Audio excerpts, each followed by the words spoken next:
Ay, magandang hapon po. Actually, kami mga volunteers ng UA Filipino community. Binubuo kami ng iba't ibang sektor. Like, for example, meron kami dito from PPO, Professional Organization.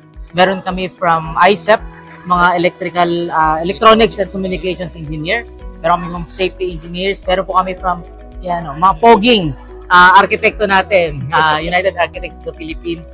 Ako naman po sa fraternity o Gamma Phi Global.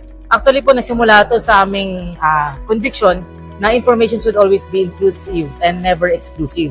Kaya from the beginning po nagpatawag ng meeting ng Department of Migrant Workers is nag-isip na kami paano mapalawak yung ating reach sa ating mga kababayan. Kasi alam naman natin dito, although we have different organizations, marami rin yung walang organization. So we would like to reach them para malaman nila yung programa kasi maraming mga fake news lalo sa ganitong panahon.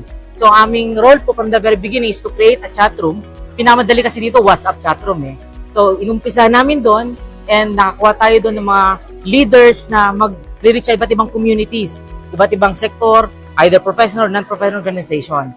The purpose of which is to send the communication that the Philippine government has a great program of repatriating or sending Filipinos back home for free. Totally free kasi maraming lumabas na sabi sa iba, may bayad. So, some are taking advantage which is, well, least expected today pero hindi natin maiiwasan. So, ang role namin to give the information, to spread as much information as possible, verified siya, para matulungan yung Philippine government natin. So, kasama namin dito si Josie Conlu. So, sa Filipino community, kasi at least sa aming grupo, marami kaming maabot, mas maraming, kasi ang goal naman natin is to spread awareness, spread and get as much people as possible na informed on what the next step of the government would be.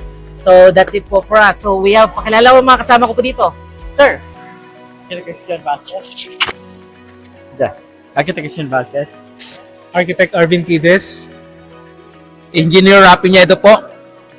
Bon Lozano. Engineer Charles. Engineer Rafael Lonto.